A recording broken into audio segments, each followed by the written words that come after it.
ہاں جی، کیا حال ہے؟ ٹھیک ہے، خیریت سے ہیں؟ جی الحمدللہ سر، آپ سنائیں آپ کیسے ہیں؟ جی بڑا اللہ تعالیٰ کا کرم ہے، الحمدللہ۔ اچھا جی، وہ پی ڈی ایف تو میں نے آپ کو بھیج دیا تھا، وہ آپ سب کو مل گیا ہوگا۔ آج یہ ایوب خان کا جو دور ہے ان کا، اسے آج مکمل کر لیں گے ہم۔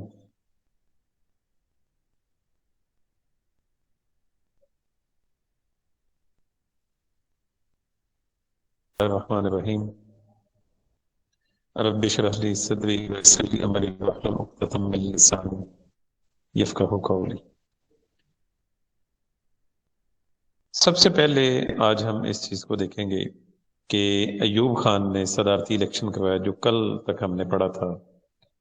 صدارتی الیکشن میں الیکٹورل جو بورڈ بنایا، الیکٹورل کالج جو بنایا، وہ دراصل مشتمل تھا بی ڈی ممبران کے اوپر۔ 80,000 اس کے ووٹ تھے، 40,000 ممبران مشرقی پاکستان سے اور 40,000 ممبران مغربی پاکستان سے۔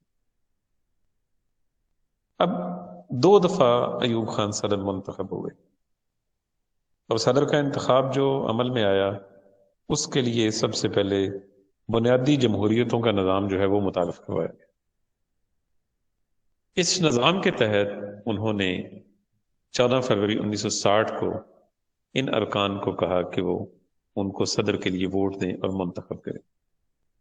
95.6% ارکان نے اعتماد کا ووٹ صدر ایوب خان کو دے کر 5 سال کی مدت کے لیے انہیں صدر منتخب کر لیا۔ اب 17 فروری 1960 کو انہوں نے اعتماد کا ووٹ لیا، فیلڈ مارشل ایوب خان نے، اور صدر کی حیثیت سے اپنے عہدے کا حلف اٹھا لیا۔ اب انہوں نے اپنے اعلان کے مطابق کہا کہ ہم نیا آئین بنا کے دیں گے۔ دیکھیں بیٹا، یہ واحد آئین ہے ایسا کہ جو ایک فوجی ڈکٹیٹر نے اپنی مرضی سے بنایا۔ اپنی مرضی کے لوگوں کو اس کمیشن کے اندر شامل کیا گیا، اور ان کو لائن دی گئی باقاعدہ طور پہ کہ یہ پریزیڈنشل کانسٹیٹیوشن ہوگا۔ ہمارا جو اس خطے کا مزاج ہے، یا جو اس خطے کے اندر اس سے پہلے جو کانسٹیٹیوشن بنے ہیں، وہ سارے کے سارے بنے ہیں پارلیمنٹری بیسس کے اوپر۔ اور ایوب خان نے جو یہ آئین بنوایا، یہ اس نے ریزیڈینشل بیسس کے اوپر بنوایا، جس کے اندر صدر کے پاس زیادہ سے زیادہ اختیارات ہوتے ہیں، اور پریزیڈنشل سسٹم کے اندر صدر کے پاس اختیارات ہوتے ہیں، جبکہ پارلیمنٹری سسٹم میں وزیر اعظم کے پاس زیادہ سے زیادہ اختیارات ہوتے ہیں۔ بہرحال ملک کے جو بڑے بڑے لوگ تھے اس کے اندر شامل کیے گئے، جس میں جسٹس محمد شریف، جس میں مسٹر عزیز الدین جو سابق وزیر تھے مشرقی پاکستان کے، اور اسی طرح اقلیتوں میں سے مسٹر این ڈی برغری کو لیا گیا، اور مسٹر او آر نظام مشرقی پاکستان سے، مسٹر طفیل علی ایڈوکیٹ سندھ سے، ارباب علی احمد جان پشاور سے، سردار حبیب اللہ پنجاب سے، اور مسٹر نصیر الدین شیخ مغربی پاکستان کے صنعت و تجارت کے نمائندے، مسٹر آفتاب الدین نمائندے زراعت کے، اور مشرقی Pakistan mister A Majeed secretary انتخابی کمیشن۔ ان تمام لوگوں نے مل کے اس کمیشن کے اندر اپنا رول پلے کیا۔ اب اس کے بعد جو کمیشن کا دائرہ کار طے کیا گیا، دیکھیں بیٹا، جتنے بھی کمیشن بنتے ہیں ان کا طریقہ کار طے ہوتا ہے، ان کے اختیارات، ان کا دائرہ کار طے کیا جاتا ہے، پھر وہ معاملات آگے چلتے ہیں۔ اب ان کا دائرہ کار طے کیا گیا، اور کمیشن نے باقاعدہ ایک نظام بنایا، ایک سسٹم بنایا، اور انہوں نے سب سے پہلی بات یہ کی کہ جو 1956 کا آئین تھا وہ پارلیمانی آئین تھا، اور اس کی ناکامی کا جائزہ لیا، اور انہوں نے اس کے اندر بہت ساری ایسی قدغنیں نکالی۔ لیکن بیٹا، جب آئین بنتا ہے نا آغاز میں، اصل اس کا اس وقت پتہ چلتا ہے جب آپ اس کو امپلیمنٹ کرتے ہیں۔ کانسٹیٹیوشن کی امپلیمنٹیشن جو ہے وہ اصل معاملہ ہے۔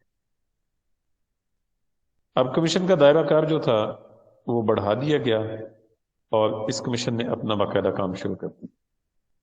کمیشن کی سرگرمیاں جب سامنے آئیں تو پتہ چلا کہ کمیشن نے رائے عامہ معلوم کرنے کے لیے اپنے دائرہ کار کے مطابق ایک سوال نامہ مرتب کیا جس کی 28,000 کاپیاں چھپوائی گئی. سوال نامہ آپ نے دیکھا ہوگا، جو یہ سروے وغیرہ کرتے ہیں اس کے اوپر سوالات ہوتے ہیں، نیچے آپشن ہوتا ہے ہاں یا نہ کا، اور اسی طرح اس کے اندر جو کچھ کوشچن ہوتے ہیں آخر میں آپ اپنے کمنٹس بھی دے سکتے ہیں. اور 25,000 اسی طرح انہوں نے بنگلہ زبان میں یا اردو، انگریزی اور بنگلہ زبانوں کے اندر اسے شائع کیا. ان میں سے 25,000 سوال نامے تقسیم کیے گئے اور ان میں سے 6,222 جوابات موصول ہوئے. یہ جوابات بھی تینوں زبانوں میں سے تھے. اچھا جی، بہرحال کمیشن اپنا کام جاری رکھے ہوئے تھا اور مختلف شہروں کے انہوں نے دورے کیے. ان میں ڈھاکہ، چٹاگانگ، یہ اس کا شہر ہے جی کھلنا، راجشاہی اور کراچی، کوئٹہ، لاہور، پشاور، ان تمام علاقوں میں وہ لوگ گئے اور اپنے جو سوالات تھے پوچھے، گواہوں کے بیانات قلم بند کیے تاکہ ایک باقاعدہ کارروائی کا آغاز کیا جا سکے. اچھا، یہ کیوں ایسا کیا جاتا ہے؟ سروے کیوں کیے جاتے ہیں؟ بیٹا سروے اس لیے ہوتے ہیں تاکہ عوامی رائے کا پتہ چلے، عوام کس طرح کا کانسٹیٹیوشن چاہتے ہیں، پارلیمنٹری چاہتے ہیں، پریزیڈنشل چاہتے ہیں، کس طرح کا نظام عوام پسند کرتے ہیں. اچھا جی، کمیشن نے اپنی رپورٹ جو ہے سر وہ یہ جی جی جس بیٹا. عوام لوکل عوام یعنی لوکل سٹیزنز کے پاس جاتے ہیں یا کوئی پڑھے لکھے طبقے کے پاس جاتے ہیں؟ آپ کیونکہ آپ نے دیکھا ہوگا یونیورسٹی کے اندر بھی بعض اوقات آپ بیٹھے ہوتے ہیں تو باہر سے کوئی لوگ آ جاتے ہیں، وہ آ کے آپ کو ایک سوال نامہ دے دیتے ہیں طلبا کو. کبھی آپ نے پر کیا ہے؟ اگر آپ کو کلاسز جو کے اندر دیکھا ہو وہ سوال نہیں نامہ آپ کو دے دیتے ہیں جی. نہیں سر. بہرحال اچھا، نہیں آپ کو موقع نہیں ملا، لیکن یہ سوال نامے بعض دفعہ اس طرح بھی ہوتا ہے کہ طلبا بھی ایسے سوال نامے جو ہیں وہ تیار کرتے ہیں اور لا کے آگے دیتے ہیں اور اس کی ایک رپورٹ مرتب کرتے ہیں. یہ جو سروے وغیرہ نہیں ہوتے یار، آپ نے دیکھے ہوں گے، سروے کے اندر مختلف سوالات کیے جاتے ہیں کہ جی آپ کا اس کے متعلق کیا خیال ہے. وہ کہتے ہیں جی یہ خیال ہے، ہاں میں، نہ میں، اور اس کے بعد کچھ جو ہے نا اس کا جواب نہیں دیتے اور کہتے ہیں جی کہ ہماری اس کے بارے میں کوئی رائے نہیں. یہ سوال نامے ہوتے ہیں. برانڈ والے آپ بیچتے ہیں لوگ. ہاں، برانڈ والے بھی بیچتے ہیں، بالکل. سر یہ ویسے میں نے کتنی ویسے لاہور جی بیٹا. میں کہہ رہا ہوں کتنی مذاقہ خیز بات ہے سر، جب ریفرینڈم کراتے ہیں مشرف وغیرہ نے کروایا تو جی ہاں اور نہ میں جواب دینا ہے، نہ کسی کی اوپینین، اور اوپینین عام بندہ کیسے دے سکتا ہے؟ اور ویسے بھی یہ جو الیکٹورل سسٹم ہے، جو ووٹنگ ہوتی ہے، عام بندے کو بھی ووٹ کا اگر حق ہے تو اس کو کیا پتا سر، وہ تو برادری کو ووٹ دے رہا ہے اور وہ تو بریانی کے ڈبے کو ووٹ دے رہا ہے، اس کو تو پتہ ہی نہیں مہنگائی کیا ہے اور کون کتنا کام کر رہا ہے اور ڈپلومیسی یا فورن پالیسی یا اس چیز کا تو اسے پتہ ہی نہیں ہوتا. تو اسلام میں بھی تو ویسے یہ سسٹم ہے ہی نہیں کہ یعنی عوام کی رائے لی جائے. ویسے جو اقبال کا ایک شعر ہے نا اس حوالے سے کہ جمہوریت ایک طرز حکومت ہے کہ جس میں بندوں کو گنا کرتے ہیں، تولا نہیں کرتے. اب اس میں 1 پرسن 1 ووٹ ہے، یہ کلچر ہے ویسٹرن ڈیموکریسی کا، اور اس میں جو لوگ رائے رکھتے ہیں، جن کی ایک سوچ ہے، فکر ہے. آپ دیکھیں سوچ فکر رکھنے والے اگر چاہے کتنی ہی اچھی منصوبہ بندی یا ویژن کیوں نہ رکھتے ہوں، اگر ان کے 10 ووٹ ہیں اور ان کے مخالف وہ لوگ ہیں جو کہ پڑھے لکھے نہیں ہیں، ان پڑھ ہیں، اور ان کے 100 ووٹ ہیں، آپ کی ویسٹرن ڈیموکریسی کہتی ہے یہ 10 چاہے پی ایچ ڈی کیوں نہیں کر کے آ جاتے، ان کے ووٹ کی حیثیت ہے. وہ جو 100 لوگ جو زیادہ ہیں بڑی تعداد میں، ان کی رائے کو مانا جائے گا. اب یہ لیکن وجوہات ہیں سر جس کی وجہ سے یہ جو جی جی میتھڈ ہے یہ ان کو تو سوٹ کرتا ہوگا ویسٹرن کو کہ جی ڈیموکریسی ہے. یہ ہمارا علیحدہ کلچر ہے، ہم بلائنڈلی فالو کر رہے ہیں، ہمارا کوئی سسٹم نہیں ہے، کیا ہماری کوئی روایات نہیں ہے، یعنی ہمارے پاس نالج بھی نہیں ہے. ایون پڑھنا تو ٹھیک ہے بھائی، جا کے پڑھنا چاہیے، ہمارے لیکن ہاں یہ تو نہیں ہے کہ میں اس آپ کا کو کلچر لا کے ادھر ہمارے اوپر تھوپ دیا جائے. اور ہمارا کلچر یعنی ہم شرمندگی فیل کرتے ہیں سر، باہر سے پڑھ کے آتے ہیں، انگلش بولنے میں فخر ہے، پلس وہ پینٹ شرٹ اچھی لگ رہی ہے، حالانکہ کپڑے بھی اچھا تو وہ لگتا ہے جو انسان کانفیڈنٹ ہوتا ہے، لیکن جی پینٹ شرٹ اچھی لگ رہی ہے، اوکے یہ کلچر ہے۔ تو یہ کچھ لوگ جو باہر سے آئے ہیں سر ڈومینیٹ ہونے کی کوشش نہیں کر رہے، جیسے یہ کچھ چیزیں ہیں، فار ایگزامپل یہ اس کا کومنٹ ہے ابھی عمران خان کا سر اس پہ ولگیرٹی پہ، وہ ون فیکٹر اس نے اس کے لحاظ سے ڈسکس کیا ہے، لیکن سارے اس کے خلاف ہو گئے ہیں، لیکن وہی خلاف ہیں جو اس کلچر کو سر فالو کر رہے ہیں، اور جو 90% 96% عوام ہے لوکل، اس سے کوئی پوچھ ہی نہیں رہا کہ اس کا کلچر کیا ہے، وہ کیا پہننا چاہتا ہے، کیا وہ اس چیز کو صحیح مانتا ہے کہ نہیں، لیکن وہ جو ٹی وی پہ باہر سے پڑھ کے آئے ہیں جو کلچر ان کا فالو کر رہے ہیں، وہ کہتے ہیں جی یہ اس نے پتہ نہیں کیا کہہ دی۔ تو یہ ٹھیک ہے سر؟ نہیں، وہ تو درست نہیں ہے جو وہ بات کر رہے ہیں۔ بہرحال میں آپ کو کلچر کی بات بتا دوں، ہمارے لوکل جو کلچر تھا تاریخ کے حوالے سے میں آپ کو بتا دوں۔ پنجاب میں جو نظام تھا نا، پنجاب میں سسٹم یہ تھا کہ پورا گاؤں جو ہے نا جی، وہ ایک الیکٹورل ووٹ ہے۔ گاؤں کے اندر جو بڑے لوگ سب بیٹھتے تھے، اتفاق رائے سے فیصلہ کرتے تھے۔ وہ کہتے تھے کہ ہاں جی آپ بتائیے کیا کرنا ہے۔ یہ پنجاب کا کلچر تھا۔ اب اس میں کسی ایک بندے کے سر پہ وہ پگڑی باندھ دیتے، پگ باندھ دیتے کہ لے بھی تینوں اسی مان لیا، جا ہن تو فیصلہ کریا جائے۔ اب اس ایک آدمی کو سب کی رائے کا پتہ ہوتا تھا اور وہ ان کے مطابق آگے جا کے بات کرتا تھا۔ یہ پنجاب کا کلچر ہے۔ سندھ کے کلچر میں اگر ہم آ جائیں تو ہمیں پتہ چلتا ہے کہ سندھ کے اندر کبھی بھی الیکٹورل ووٹ کا کوئی تصور نہیں رہا۔ وہاں زیادہ تر اثر و رسوخ جو تھا وہ جاگیرداروں کا تھا یا وہاں کے پیروں کا تھا، کیونکہ پیری مریدی سندھ میں بہت زیادہ ہے۔ ٹھیک ہے، اب آجی پختونخوا میں۔ پختونخوا کے اندر قبائل ہیں، آج بھی آپ دیکھ لیں وہاں پہ وہ قبائل ہیں، اور ان قبائل کا میں نے سسٹم بڑے قریب سے دیکھا ہوا ہے۔ یہ جو ان کی بنتی ہے نا، جس کو آپ ایف سی کہتے ہیں، فرنٹیئر کور جو بنتی ہے، فرنٹیئر کور کے اندر جو یونٹیں بنتی ہیں، ایک ایک یونٹ کے اندر 120 یا 140 کے قریب جوان ہوتے ہیں۔ وہ یونٹ جو ہے اس ایک قبیلے کے جوانوں کے اوپر ہی بنے گی، یعنی اگر وہ افریدی ہیں تو سارے اس یونٹ میں جوان افریدی ہوں گے۔ یہ فرنٹیئر کور کی میں بات کر رہا ہوں، ایف سی کی۔ اور اگر دوسری جو بٹالین ہے یا یونٹ ہے اس کے اندر اگر جو ہے خٹک ہیں تو سارے خٹک ہی ہوں گے۔ جو بھی ان کی قومیں ہیں، اس وجہ سے یہ تو وہ اگر میں آپ سے بات کر رہا ہوں جس کو میں ذاتی طور پہ جانتا ہوں، میں نے ان کے آفیسر سے میری ملاقات ہوئی تھی تو میں نے ان سے یہ بات کی، میں نے کہا یہ سسٹم کیا ہے؟ اس نے کہا ہمارا نظام بڑا عجیب ہے کہ ہم ایک دوسرے قبائل کی تو عزت کرتے ہیں، لیکن ہم قبائلی آپس میں ایک دوسرے کے ساتھ اس طرح چل نہیں سکتے، تو اس لیے ہم اپنی قوموں کے ساتھ کمفرٹیبل رہتے ہیں۔ ایسے ہی جو این ایل آئی ہے، ناردرن لائٹ انفینٹری، جو ناردرن ایریاز میں، اس کا نظام بھی ایسے ہی ہے کہ وہاں کے مقامی لوگ، مقامی قبیلے جو ہیں، ان کے اوپر مشتمل یونٹیں بنائی جاتی ہیں جو آگے دفاع کا فریضہ سر انجام۔ تو بیٹا یہ تو ہمارا تھا یہاں کا کلچر، پنجاب کا، سندھ کا۔ اگر بلوچستان کی بات کریں تو بلوچستان اور سندھ کا کلچر ایک ہے، کیونکہ سندھ میں بھی جتنے قبائل آباد ہیں وہ سارے بلوچ قبائل ہیں۔ بہرحال ہم نے یہ سسٹم جو ہے ڈیموکریسی کا، یہ انہیرٹ کیا ہے برٹش سے، اور آپ دیکھ لیں پورے خطے کے اندر، پاکستان، انڈیا، بنگلہ دیش، جہاں جہاں بھی یہ نظام ہے ہمارا ڈیموکریسی کا، وہ اتنا سکسیسفل نہیں ہے، اور جس کی وجہ سے عام آدمی کی زندگی کے اوپر آپ دیکھ رہے ہیں کہ کوئی اثر نہیں پڑ رہا۔ وہی سر آپ کلاسز ہیں، وہی لوگ ہیں کہ جو بار بار آ رہے ہیں پاور کے اندر، اور آپ دیکھیں اس میں جیسے جیسے وقت گزر رہا ہے ویسے ویسے نظریات کمزور ہوتے جا رہے ہیں، اور جو پاورفل ہیں پیسے کے لحاظ سے، دیگر معاملات کے لحاظ سے، وہ لوگ آگے آ رہے ہیں۔ اب کسی بھی حکومت میں دیکھ لیں، کسی بھی حکومت کے اندر یہ لیکن سر شاید کہ اس میں کچھ بہتری آ جائے، اس کے اندر کوئی ریفارمز آ جائیں، لیکن ابھی اس کی ہمیں دور دور تک کوئی صورتحال ایسی نظر نہیں آ رہی۔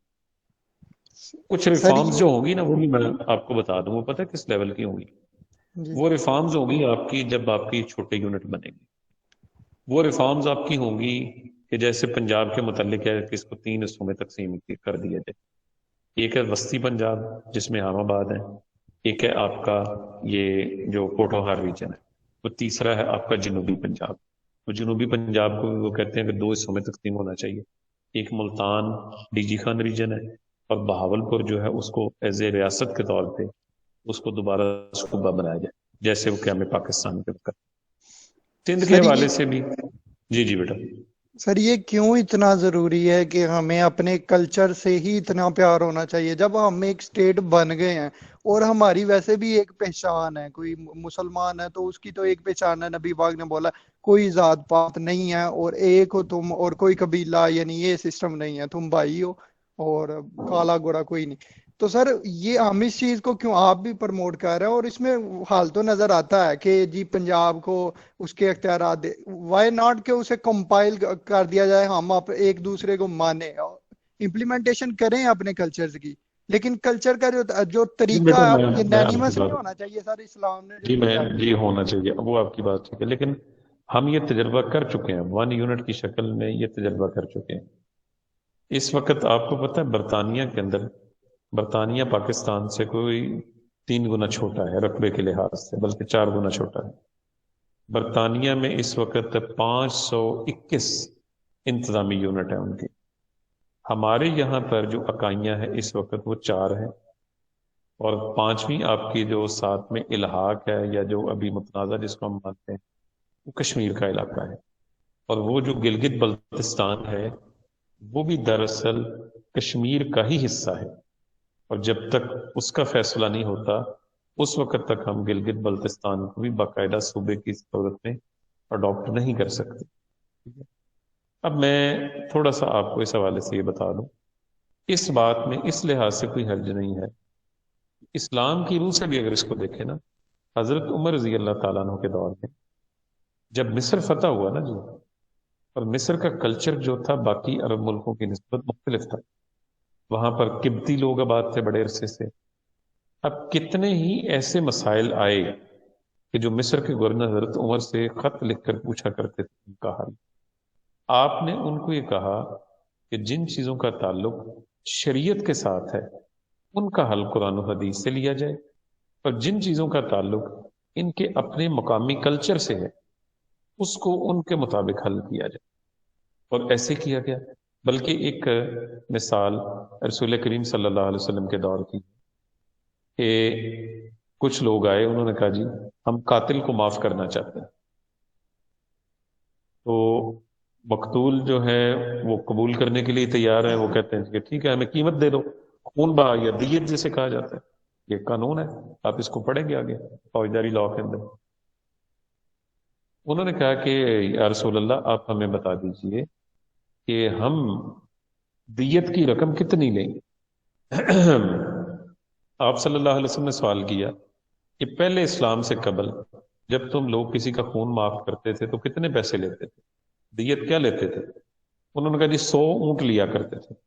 آپ نے فرمایا ٹھیک ہے 100 اونٹ ہی چلیں، اسی کو زندہ رکھا۔ تو کلچر کا وہ حصہ کہ جو آپ کی دین کی بنیادی چیزوں سے متصادم نہیں ہے، اگر اس کو اڈاپٹ کیا جائے تو اس کے اندر کوئی حرج نہیں، اس میں آپ کا دین بھی آپ کو سپورٹ کرتا ہے۔ جیسے بہت ساری مثالیں مدینہ منورہ کے اندر ایسی ہیں کہ جو مکہ کا کلچر نہیں تھا لیکن مدینہ منورہ میں وہ کلچر تھا، تو رسول اللہ صلی اللہ علیہ وسلم نے ان چیزوں سے صحابہ کو منع نہیں کیا۔ کئی ایک ایسے مسائل سامنے آئے تو آپ نے فرمایا کہ یہ دنیاوی معاملات میں جو آپ ٹھیک سمجھتے ہیں اس کو کریں، اور دیگر معاملات کے اندر جو ہے آپ اللہ اور اس کے رسول۔ تو سر یہ جو سنگل کریکولم ہے، یعنی ابھی بھی پالیسی چل رہی ہے اور ایون شاید بھی ہو گئی ہے، تو نئی بکس آئیں، تو یہ سنگل کریکولم کلچر بھی پروموٹ کرنا چاہیے اس کو، یعنی ہر صوبے کا اس کو وہ بھی پڑھانا چاہیے، اور یونانیمس اردو بھی ہر ایک پہ تھوپی جائے۔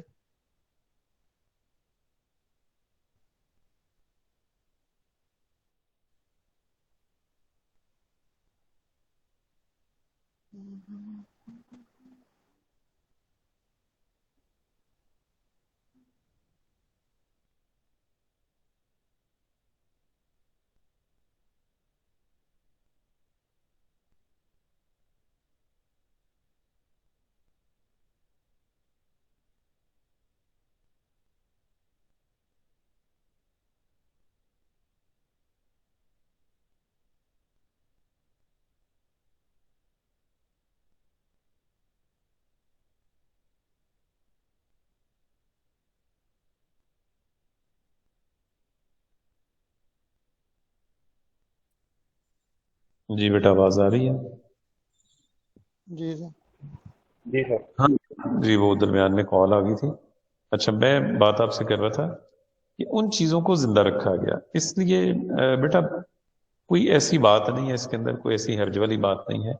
اسلام کا ایک ایسا حصہ موجود ہے کہ جس کے اندر آپ صلی اللہ علیہ وسلم نے گزشتہ وہ روایات کہ جو قرآن و سنت کے خلاف نہیں تھیں ان کو زندہ رکھا اور ان کو عمل کرنے کی اجازت بھی دی. اس میں کوئی حرج نہیں ہے. تو سر باقی وہ اگر میرا جہاں بات آپ کر رہے تھے اس حوالے سے جو ڈیموکریسی کی ہے ہمارے یہاں کی، تو اس کے لیے ہمارا یہ خطہ جو ہے وہ موضوع نہیں ہے. اس کی مین ریزن یہی ہے کہ نہ تو ہم ایک کلچر کے لوگ ہیں اور نہ ہی ہم ایک مزاج کے لوگ ہیں. ہماری ہر قوم کا ہر کلچر جو ہے وہ مختلف ہے، مزاج مختلف ہے. پھر دینی معاملات میں اگر ہم متفق ہو سکتے ہیں اس کے اندر بھی کئی ایک اختلافات ایسے موجود. سر ہاں، ایک ایک چیز تو چیز جو ہے، جی جی بیٹا، جی جی بولیں. ہمارے اندر ایک چیز کلچر میں کامن ہے کہ یہ جو حیا ہے، یعنی سندھی ہے، بلوچی ہے، پنجابی ہے، ہر ایک میں حیا کا کنسیپٹ ہے. اور یہ جو کپڑے کا کنسیپٹ ہے، پردے کا، تو یہ جو کچھ لوگ وہ پنجابی بھی گئے ہوئے ہیں باہر کلچر کو دیکھتے ہیں اور ادھر سے سیکھ کے آتے ہیں، مکس ہیں، سندھی بھی ہیں، کچھ پٹھان بھی ہیں. تو وہ جب باغی پٹھان ہو کے جب اس کلچر سے آتے ہیں تو وہ اگر ان کو اچھا لگتا ہے تو انہیں فالو کرنا چاہیے، ہمیں منع بھی نہیں کرنا چاہیے. لیکن اس کا یہ مطلب تو نہیں ہے کہ جو میجورٹی آف دی پیپل ہے، لوکل پرسنز ہیں، وہ اپنا کلچر چھوڑ دیں آپ کے اوپینین کی وجہ سے. ہر نہیں، ایک کو اپنا وہ نہیں کلچر چھوڑ فالو سکتے. کرنا دیکھیں، ہر ایک اپنے کلچر کو دیکھتا ہے، اپنی روایات کو دیکھتا ہے. یا جن لوگوں کو ہم دیکھتے ہیں نا، ہمارے ہاں اب بھی مور دین 90% لوگ اپنے کلچر کا حصہ ہیں. اصل میں اوپینین میکر وہ لوگ بنتے ہیں جو میڈیا میں آ جاتے ہیں، جن کی کوئی فین فالوئنگ ہوتی ہے، وہ سر. اوپینین میکر بن جاتے ہیں اور کچھ نہیں ہے. حالانکہ کوئی اوپینین ایسا میکر مطلب وہ نہیں. ہیں سر جو ایچیسن سے پڑھے ہوئے ہیں، جو کیمبرج سے پڑھے ہوئے ہیں، تو پھر ان کا اوپینین بھی تو ہم پہ تھوپا ہی جائے گا نا. نہیں نہیں، میں آپ کو بتاتا ہوں ان کا کتنا امپیکٹ ہے جی معاشرے میں. آپ دیکھ لیں، ان کا کوئی خاص اثر و رسوخ نہیں ہے سوائے ان لوگوں کے کہ جو ان کو فالو کرتے ہیں. ادروائز جب بھی وہ کوئی نئی بات کرتے ہیں تو لوگ اسے ریزسٹ کرتے ہیں. جیسے ملالہ نے سر بیان دیا، بڑے طبقے نے اس کو ریزسٹ کیا.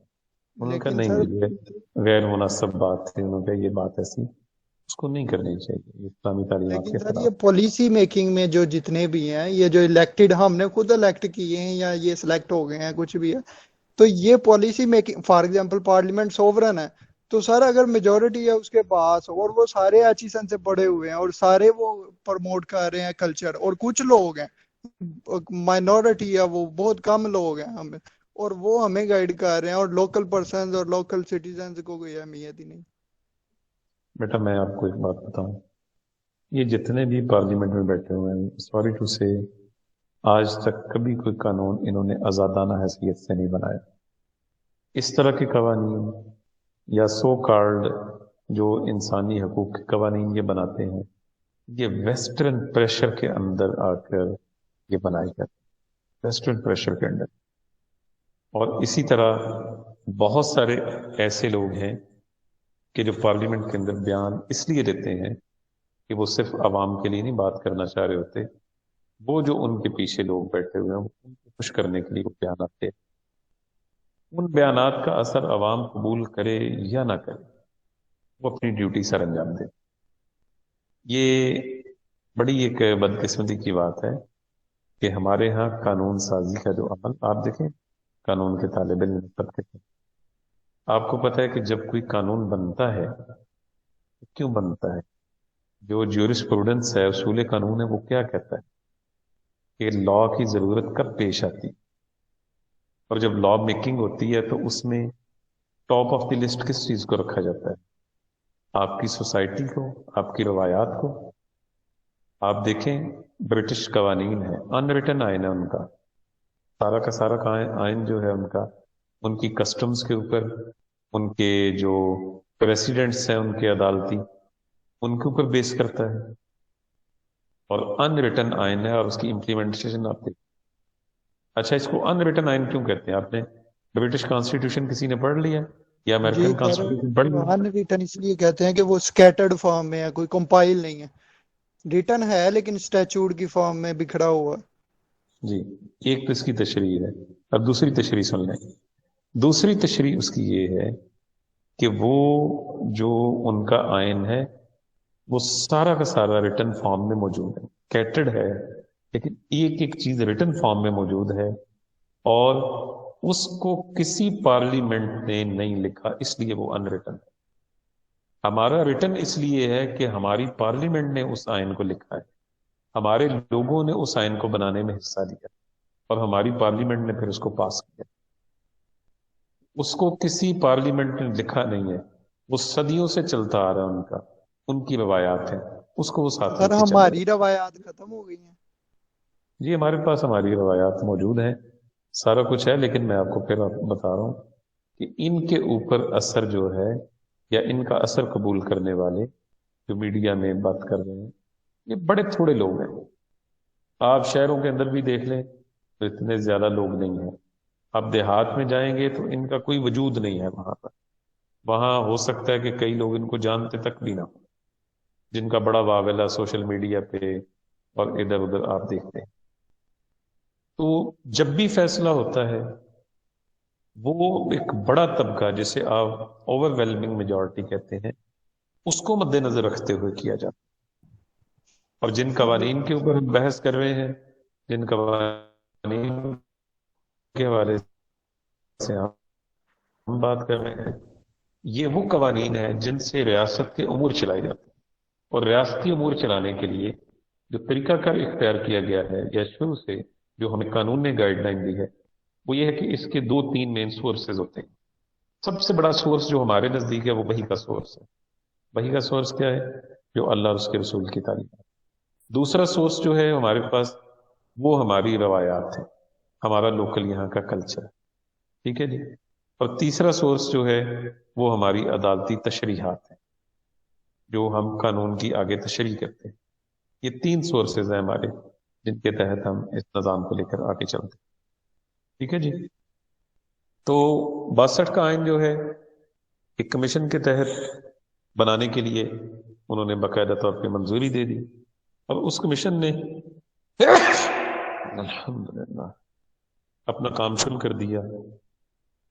اور چونکہ میں نے جیسے آغاز میں آپ کو بتایا کہ ان کو باقاعدہ گائیڈ لائن دی گئی تھی، آپ نے یہ طریقہ کار اختیار کرنا ہے، اس کے مطابق آپ نے اس کو لے کر چلنا ہے، یہ پورا کا پورا ان کو اس حوالے سے گائیڈ کیا گیا۔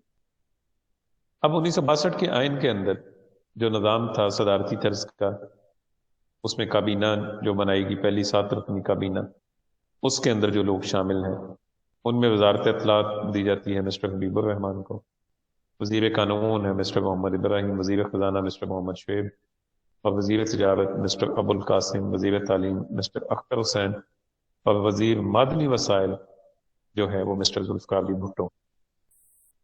گورنروں کو باقاعدہ طور پہ بلایا گیا، ایک کانفرنس کی گئی 29، 30 اور 31 اکتوبر 1961 کو، اور اس کانفرنس کے اندر گورنروں کو باقاعدہ طور پہ اکٹھا کر کے کہا کہ یہ آئین ہے، اس کی آپ نے منظوری، تو انہوں نے اس آئین کی منظوری دے دی۔ اس کے بعد وہ آئین جو ہے باقاعدہ طور پہ نافذ کر دیا گیا، اور جب یہ نافذ العمل ہوا، یہ آئین جو ہے اس کے اندر ایک حصہ تھا اس کا جو بیس کرتا تھا اسلامک پروویژنز کے، کہ جسے آپ 1962 کے آئین کی اسلامی دفعات کہتے ہیں، وہ ساری آپ نے پڑھی ہیں۔ اللہ تعالیٰ کی حاکمیت ہے، ملک کا نام جو ہے شروع میں جمہوریہ تھا، پھر اسلامی جمہوریہ پاکستان رکھا، پھر آگے جو ہے اسلام ادارہ تحقیقات اسلامی، اور غلطیوں سے پاک قرآن مجید کی تباعت، اور یہ ساری صدارتی طرز کا یہ آئین تھا جی۔ اور اس کے اندر جو طریقہ کار اختیار کیا گیا وہ یہی تھا کہ صدر تمام تر اختیارات کا منبع اور مرکز ہوگا، اور وہ اپنی کابینہ کے ذریعے سے اپنی پالیسیوں کو عوام کے اوپر امپلیمنٹ کرے گا۔ یہ طریقہ کار اختیار کیا۔ ساتھ ہی ساتھ کیا کیا کہ ملک سے مارشاء اللہ کا نفاذ جو تھا اسے ختم کر دیا، مارشاء اللہ ختم کر دیا، اور ایوب خان نے جو ہے وردی بھی اتار دی اور انہوں نے اسٹیپ ڈاؤن کیا اور اپنی جگہ پہ جنرل موسیٰ خان کو انہوں نے چیف آف آرمی اسٹاف بنا دیا۔ لیکن یہ کریڈٹ ہمیں ایوب خان کو دینا پڑے گا۔ یہاں مشرف صدر بن گیا، ضیاء الحق صدر بن گیا، لیکن وردی نہیں انہوں نے اتاری، وہ وردی میں ملبوس صدر رہے۔ لیکن ایوب خان نے جب صدارتی حلف لیا، اس نے بطور سولین کے لیا، صدر کا عہدہ اس نے چھوڑ دیا۔ بہرحال صدر ایوب کے دور کے ہی کچھ آئلی قوانین ہیں۔ آپ جب کل کو وکالت میں جائیں گے نا، تو آج کل کی صورتحال پتہ کیا ہے؟ بہت زیادہ کیس ہیں فیملی کورٹ کے، اور خاص طور پہ اللہ تعالیٰ بس ہماری سوسائٹی کو اپنی حفاظت میں رکھے۔ نکاح، طلاق اور اس سے متعلقہ بچوں کی حوالگی کے، بچوں کے خرچے کے سینکڑوں کیس جو ہیں ہر مہینے رجسٹرڈ ہوتے ہیں، سینکڑوں کے۔ اتنا لمبا چوڑا کام یہ بنا۔ آئلی قوانین جو بنائے گئے وہ اسلام کی بنیادی تعلیمات کے خلاف، اس کی بھرپور مخالفت ہے۔ اصل میں ہوا یہ کہ ایوب خان نے جو آئلی قوانین بنائے تھے وہ بنیادی طور پہ اس وقت ان کے کمیشن کے اندر کچھ لوگ شامل تھے، وہ چاہتے تھے کہ خواتین کو زیادہ سے زیادہ حقوق دیے جائیں، اور خواتین کے حقوق کے اس چکر میں انہوں نے جو بنیادی اسلامی روایات تھیں ان کو بھی مد نظر نہ رکھا۔ جیسے کہ کچھ تو اچھے اقدامات ہوئے، نکاح رجسٹر آ گئے، نکاح رجسٹرڈ ہونے لگ گئے، اور باقاعدہ طور پہ سارے معاملات مسالتی کونسلیں بن گئیں، نکاح طلاق کا یہ سارا طریقہ کر طے پایا، ہر چیز ہو گئی۔ لیکن ساتھ ہی ساتھ ایک کام یہ کیا کہ دوسری شادی اگر کوئی شخص کرنا چاہے گا تو اس سے پہلی بیوی سے اجازت نامہ لینا پڑے گا، ورنہ اس کو کوئی سزا اور ساتھ میں جرمانہ اس کا طے کیا گیا۔ وہ کہ آج تک اس شک کے تحت کسی کو سزا نہیں ہوئی۔ ایک کیس تو میں نے خود دیکھا نا، ایک صاحب کو پیش کیا گیا، بیوی نے کھلا تو دائر نہیں کیا، خرچہ اس نے اپنے بچوں کا مانگا تھا، اور ساتھ میں یہ کہا تھا کہ اس شخص نے میری اجازت کے بغیر دوسری شادی کی۔ کورٹ میں وکیل صاحب بڑی اچھی تیاری کر کے آئے ہوئے تھے جو لڑکے کی طرف سے تھے جس نے دوسری شادی کی تھی۔ اس وکیل صاحب نے کہا جی کہ یہ قرآن کی بنیادی تعلیمات کے خلاف ہے، کیونکہ قرآن مجید میں ہے، جو سورۃ النساء میں آتا ہے، فَانكِحُوا مَا طَابَ لَكُم مِّنَ النِّسَاءِ مَثْنَىٰ وَثُلَاثَ وَرُبَاعَ، کہ تم 2 شادیاں کر لو، 3 کر لو، 4 کر لو۔ وَإِنْ خِفْتُمْ، اگر تمہیں یہ خوف ہے تو پھر فواحدہ، اللہ تعدلوا، تمہیں خوف ہے تم عدل نہیں کر سکتے، فواحدہ، پھر تم ایک کرو۔ اب یہ چیز جو ہے کیونکہ قرآن کی بنیادی تعلیمات کے خلاف ہے، اس لیے کسی کورٹ نے اس کے اوپر آج تک سزا نہیں سنائی، لیکن یہ تقریباً سمجھے کہ ان ایکٹیو ہی ہے۔ اچھا، ایک کام اور کیا گیا اس کے اندر، وراثت سر کے ابھی اندر۔ جو 1973 کی اسلامی پروویژنز بھی ہیں ویسے وغیرہ جو شریعہ وغیرہ چل رہی، تو اس میں تو الاؤ ہے، یہ کوئی ریسٹرکشن سے تو نہیں ہے کہ پہلی بیوی کی نہیں نہیں، وہ میں نے اجازت لینی ہے؟ یہ تو 1962 میں تھا نا۔ 61 کے یہ آئلی قوانین ہیں، فیملی لاز ہیں اس وقت کے، لیکن ان کے اوپر امپلیمنٹیشن نہیں ہے۔ لیکن میں ایوب کے دور کی بات کر رہا ہوں نا، کہ ایوب نے یہ قوانین پاس کروائے تھے۔ اچھا، اب اس کے بعد کیا ہوا کہ ایوب دور میں وراثت کے آئین پہ بھی، وراثت کے قوانین کو بھی امینڈ کیا گیا۔ وراثت کے قوانین یہ کہ جو یتیم پوتا ہے اسلام کی روح سے وہ جائیداد کا حقدار نہیں ہوتا۔ اب امینڈمنٹ کر کے اس میں یہ کیا گیا کہ یتیم پوتے کو جائیداد میں سے حصہ دیا جائے گا۔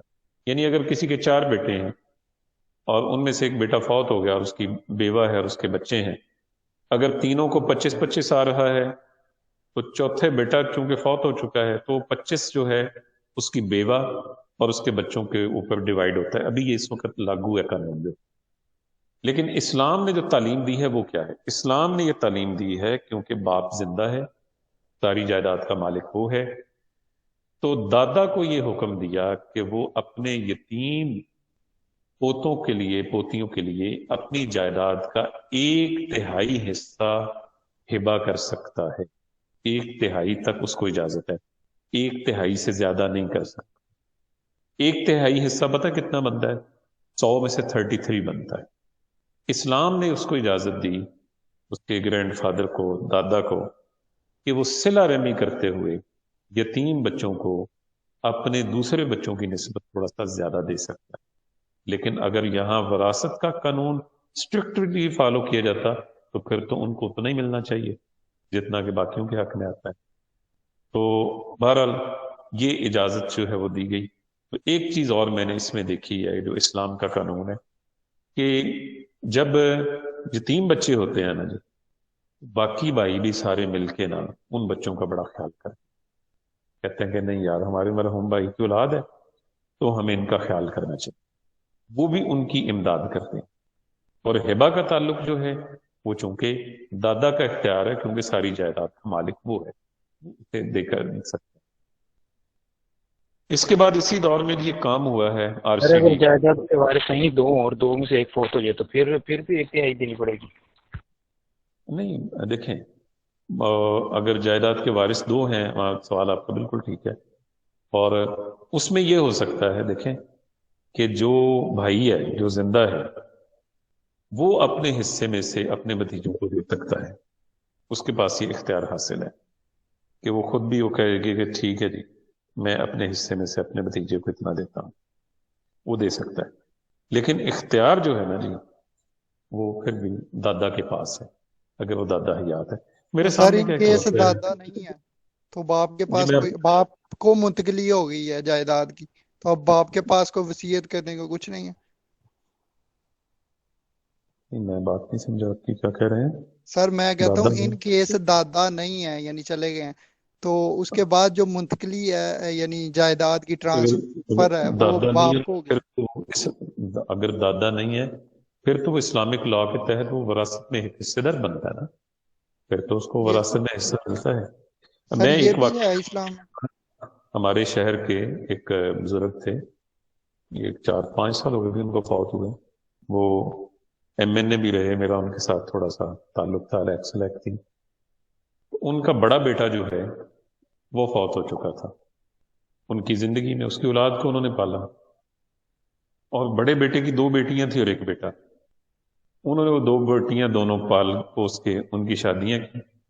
اب ان کے پاس زمین تھی جو زمین ان کے پاس تھی نا، اس زمین میں سے 16 ایکڑ زمین جو ہے انہوں نے اپنے پوتے کے نام لگوا دی، یتیم پوتے کے نام، اور جو ان کے اپنا بیٹا تھا اور بیٹیاں جو تھیں ان کے حصے بھی تقریباً اتنی، بیٹیوں کے حصے میں کچھ تھوڑی سی کم اور بیٹے کے حصے میں تقریباً اتنی ہی زمین آتی تھی، اور وہ دادا نے اپنی زندگی میں اپنے یتیم پوتے کے نام لگوا دی۔ اس نے کہا جی میں اپنی زندگی میں یہ کر دیتا ہوں، اور انہوں نے یہ کر دیا کام۔ دیکھیے یہ جائیداد کے جو معاملات ہیں نا، اس میں ایک چیز میں نے دیکھی ہے، اس میں ظرف بڑا کرنا پڑتا ہے تب آپ کسی کو کچھ دے سکتے ہیں، ورنہ اکثر معاملات میں دیکھا ہے کہ لوگ حصہ نہیں دیتے، اکثر معاملات۔ اور پنجاب کا تو یہ کلچر رہا ہے کہ بیٹیوں کو کون حصہ دیتا ہے، یہاں تو کہتے ہیں تمہاری شادی کر دی ہے، گاڑی دے دی ہے، کھانے شانے کر دی ہیں، تمہیں اتنا جہیز دے دیا ہے تو بس ٹھیک ہے اب چھٹی کرو۔ لیکن اب دیکھیے کہ وہ حصہ بھی ملنا شروع ہو گیا ہے، اگر پتہ چل جائے نا، اب وہ فیملی ٹری نکلتا ہے ادھر سے نادرا آفس سے، اور اس کے تحت جو ہے وہ جائیداد کی منتقلی ہوتی ہے۔ اور پہلے وہ کہا کرتے تھے جی وہ لیندیاں نہیں ساڑھے کو، اب میں کہتا ہوں ایک مرتبہ آپ ان کے نام تو لگوائیں، اس کے بعد دیکھیں کہ وہ آپ سے لیتی ہیں کہ نہیں لیتی۔ کافی حد سر تک پلس معاملات جیسے میں نے آپ کو کہا نا کہ وہ ٹھیک ہو گئے ہوئے ہیں۔ سر پلس اسلام میں اتنی بھی، یعنی ابھی تو ٹھیک ہے لیکن اسلام میں پہلے بھی اتنی ریسٹرکشن ہے کہ کوئی باپ اگر وصیت کرنا چاہ رہا ہے نا کہ میں اپنے بیٹے کو جائیداد دینا ہی نہیں چاہتا، میں فیس بھی للہ خرچ کرنا چاہتا ہوں ساری، اور یعنی مسجد بنا دینا چاہتا ہوں، تو اس کو یہ بھی اجازت نہیں ہے، اگر وہ چاہتا ہے یا نہیں نہیں چاہتا، لگتا، یہ اس کا حصہ ہے اس کی اولاد کا، اور وہ انہوں نے لینا ہی ہے۔ بالکل نہیں دے سکتا، سر کیونکہ اگر باپ وہ اگر اگر خرچ کرنا چاہتا ہے، جی جی بیٹا میں ایک منٹ، اگر وہ خرچ کرنا چاہتا ہے نا باپ، تو وہ 1/3 خرچ کر سکتا ہے۔ جی سر۔ اگر اس کے پاس 100 ہے تو 33 تک کا اسلام نے اس کو اختیار دیا ہے، 66 پھر بھی اس کو اولاد کے لیے رکھنا پڑے گا، 1/3 اس میں سے خرچ